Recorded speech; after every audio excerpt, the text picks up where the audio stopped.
Hey fam, yeah, welcome back to my channel. Well done. If you have been following the challenge since we started, you have been doing a great job. Well done.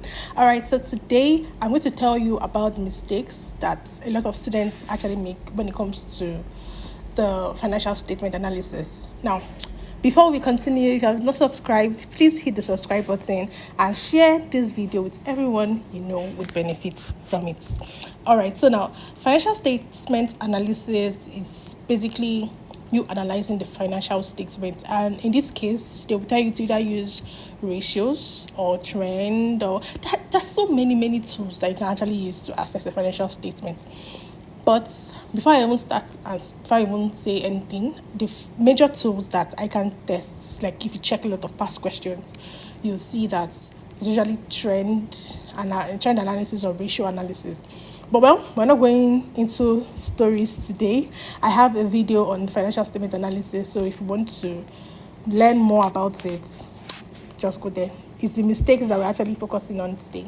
All right, so now the first thing is using the wrong tool to assess the financial statement. Now, many students actually make like foundational mistakes, because if your examiner wants you to use tool A and you're using tool B, like that's like a foundational mistake. Even if the examiner is so nice, so lenient, and wants to help you, like how would he even help you? Because there's no even way to start. So you have to check the patterns of past questions to see how they set questions and how they actually, which tools they actually use when they set those questions. Like now, let's look at this example now.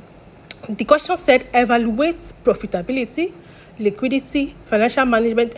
They are specific in this particular case. I used to tell my students a lot that based on the pattern of questions, from what I've seen from my experience, I can say that I can test, like they have like two types of requirements. They have the specific requirements and the general requirements.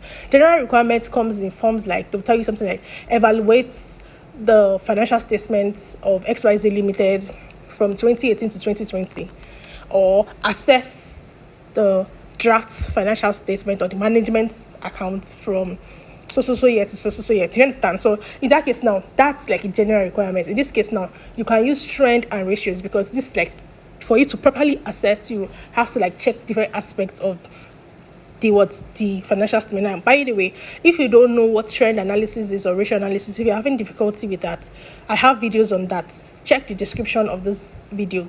You will see the links so you can watch that. Now let's move on. Now, the second one is what specific requirements. Now, this particular requirement we're talking about, this is a specific requirement. In this case now, they specifically told you to evaluate profitability, liquid. And how can you actually evaluate this? For instance, to evaluate profitability of a company, that's obviously profitability ratios. For you to assess that, you calculate ratios like gross margin, return on capital employed, etc. You understand? For you to evaluate the liquidity of a company, the liquidity position, you have to use ratios like current ratio, quick or asset test ratio. Do you understand?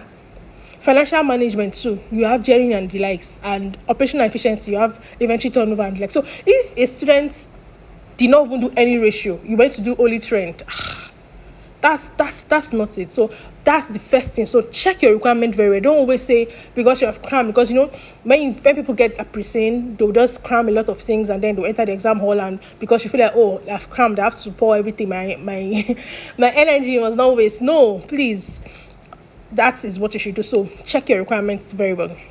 Now the second mistake is not being flexible. What do I mean by this? Now, people actually get the pre-seen and then they cram, just like I said earlier, which is not a bad thing. It's for you to get the reason why they gave you the pre-seen in the first place is for you to get familiar with the company and adjust and understand the company. Probably if they give you a financial statement, try to get familiar with the figures and all of that. So it's good. Yes, you have to actually analyze the pre-seen, which is good, but you should not be rigid. Be flexible, because things can change. Now, there are quite a number of diets that they have tested that to give you a financial statement in the pre-seen rather, and when you get to the exam hall and you collect the unseen, another financial statement would be provided. Now look at this now, for instance. Look at this example now I'm showing you on the screen. Look at this, is one they gave them in the pre-seen, but look at the one they gave them in the unseen. And the funny part is that the one they gave them in the pre-seen was not relevant. It's the one in the unseen that was relevant. Unfortunately, this particular diet, I actually had a student that unfortunately used, because he had like prepared using the pre-seen and all of that, he actually used, when he entered the exam hall, even though they gave them another one in the unseen, he was calculating the ratios he had crammed.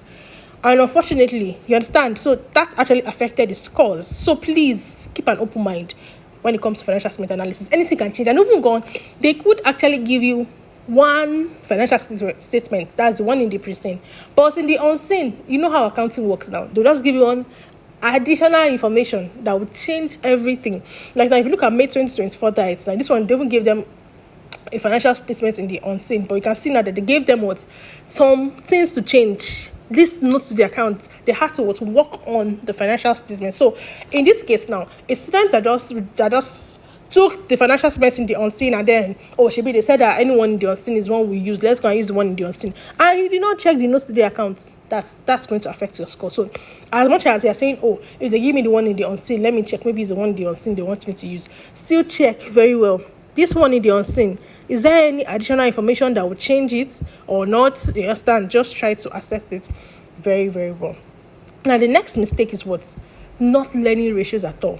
See, one thing that you should know as a case study student entering into a case study exam hall is that you must know ratios and trend. You cannot tell me that you're entering the exam hall and you want to go and do financial statement analysis and you did not even read anything ratios or trend. I know, because that's like the pattern. They always ask it. It's very common. Ratios, trend, ratios, trend, ratios, trend, ratios, trend. I know that there are so many others like common size analysis and the likes, but those two, ratios and trend, learn it very well. If you don't know much about it, check the videos I put in the description. Go and learn it. It's very important. The next mistake again is that people calculate too many ratios. Hey, in fact, I was listening to a story of a student. She was actually sharing her testimony. She had failed multiple times, but she was sharing her testimony. She was like, the previous times when she actually failed, she was always like calculating plenty, all the ratios she knows, like profitability ratio, she would calculate maybe like 10. All the liquidity ratio she knows, everything, she was just calculating. And then she would keep failing. So she was wondering what she was doing wrong. And you do not need too much ratios. See, 3 per category. You go and check past questions first. You will see that in past questions, at most 2, 3, 2, 3, 3, 3, 4. At most, highest 4. You don't need more than that, because now most times they'll give you 2-3 years. So now let's even say something now. Let's say they tell you to do profitability, liquidity, and operational efficiency ratio. Let's say those were the 3 they asked you to do. Now, if you have 3 years, you understand? You have 3 years on. Now, for profitability ratios, if you calculate 3 for profitability ratios, you know that's 9 already, because you will calculate gross margin for year 1, year 2, year 3, return on capital employed, year 1, year 2, year 3, next profit margin, that's 9 already under profitability. If you go to liquidity, let's say you calculate current and quick ratio, you have calculated already. Do you understand? Now it's adding up. And before you know, you have calculated 20. So people only calculate 2 or 3 per category, is too small. But if you actually sum it up, it's a lot, and it's more than enough for you to prepare a standard body of your report. You understand? So don't spend too much time calculating too many ratios. You don't need that. 2, 2, 3, 3, at most 4 per category. You are good to go with that. Now, the next one is poor interpretation. I always tell students, based on the past question, like now, if you look at this picture, now you can see that the appendix is just 8 marks, and they did not say appendix for requirements 1 8 marks, appendix for requirements. No, they said appendix. That's all the OMPV, merger and acquisition ratio, trend, everything you calculated, everything is 8 marks. But now look at requirement 1 is 32 marks. So many people spend so much time on ratios, calculating, and they don't prepare the body of reports very, very well. That's always an error. So try and make sure you do that. If you want to learn how to calculate, how to prepare body of reports, interpret and all, you can just get my book, Chronicles of 5 Diets. I actually solved 5 past questions. I showed the full report from cover page down to the appendix. From, I think, 5 past questions. You can just reach out to me on this number to get it. Now, that aside, now the next mistake is people don't include conclusions and recommendations. Now, conclusions and recommendations is very, very important. Now, if you look at these pictures now, you'll see that every diet, the body of reports, the marking card is always having conclusions and recommendations. Some people just interpret, talk, story, and then nothing. You get. So try as much as possible to ensure that you don't make that mistake. Include your conclusions and recommendations as well. Then the final thing again that people do is that what they swap quantity for quality. Now, what do I mean by this? Now, look at this picture. You can see that even I can say that what if they see too many words, they'll just think that there's irrelevant information there. You understand? You don't need too much stories. Okay, what do I write? What are they looking for? Check this video out. I actually explained everything there. I even gave an acronym that will help you and guide you. So I know I've recommended or referred you to a lot of videos today, but if you can actually sit down and watch these videos, you'll be good to go.